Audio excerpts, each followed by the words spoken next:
les paramètres de Milankovitch. Rien que le nom, on a envie d'une petite animation pour bien comprendre. Pas de problème, je suis là pour ça.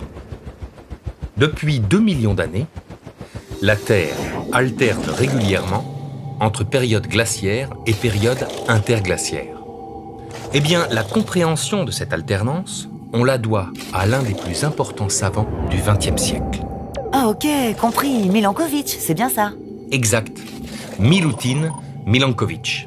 En fait, ces glaciations et déglaciations sont directement liées à l'ensoleillement de la Terre, à la chaleur qu'elle reçoit, si tu préfères.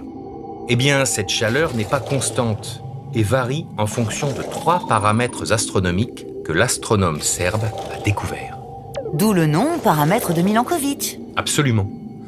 Le premier paramètre, c'est l'obliquité de la Terre. On le sait tous, la Terre tourne sur elle-même autour d'un axe incliné.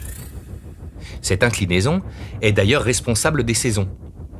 Quand la Terre se présente de cette manière face au Soleil, vous le voyez, les rayons du Soleil sont beaucoup plus concentrés dans l'hémisphère nord que dans l'hémisphère sud. C'est l'été dans l'hémisphère nord et l'hiver dans l'hémisphère sud. 6 mois plus tard, c'est l'inverse. Les rayons du Soleil sont plus concentrés dans l'hémisphère sud, où c'est l'été, que dans l'hémisphère nord, où c'est l'hiver. Seulement, l'inclinaison varie, cycliquement, tous les 41 000 ans. Actuellement, elle est de 23,26 degrés, mais depuis 1 million d'années, elle a varié entre 21,9 degrés et 24,5 degrés. Vous l'aurez compris, plus l'axe est incliné, plus les saisons sont contrastées et inversement. Ok, jusqu'à présent, je suis. Et le deuxième paramètre ? Le second paramètre, c'est l'excentricité. On le sait aussi, la Terre tourne autour du Soleil en 365 jours, un peu plus. Seulement, la trajectoire qu'elle emprunte oscille tous les 100 000 ans entre un cercle presque parfait et une ellipse. En fonction de ces variations, vous le voyez, la Terre est donc plus ou moins proche du Soleil. Elle reçoit donc plus ou moins de chaleur. Et le troisième paramètre ? Ah, le troisième est un peu plus complexe. C'est la précession des équinoxes. En plus de tourner sur elle-même, la Terre tourne à la façon d'une toupie. La direction de l'axe de la toupie varie et décrit un cercle. Eh bien, c'est pareil pour la Terre. L'axe de rotation terrestre décrit un cercle en 23 000 ans. À cause de cette précession, les saisons ne se passent pas au même endroit sur l'orbite. Il y a 11 000 ans, l'été dans l'hémisphère nord se produisait quand la Terre était au plus proche du Soleil. C'était donc des étés très chauds.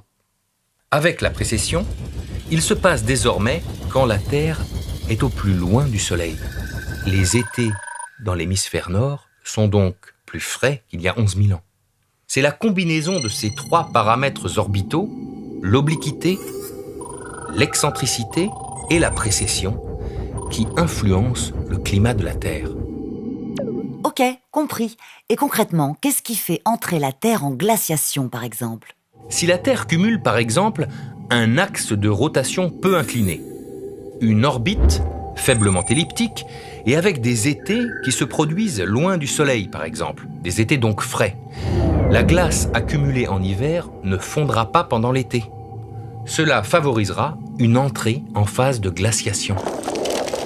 Depuis 2 millions d'années, c'est donc au rythme de ces paramètres orbitaux que la Terre alterne entre des cycles glaciaires d'environ 100 000 ans et des cycles interglaciaires plus chauds et plus courts d'environ 10 000 ans. Nous sommes aujourd'hui dans une période interglaciaire inhabituellement longue, qui a débuté il y a 11 000 ans.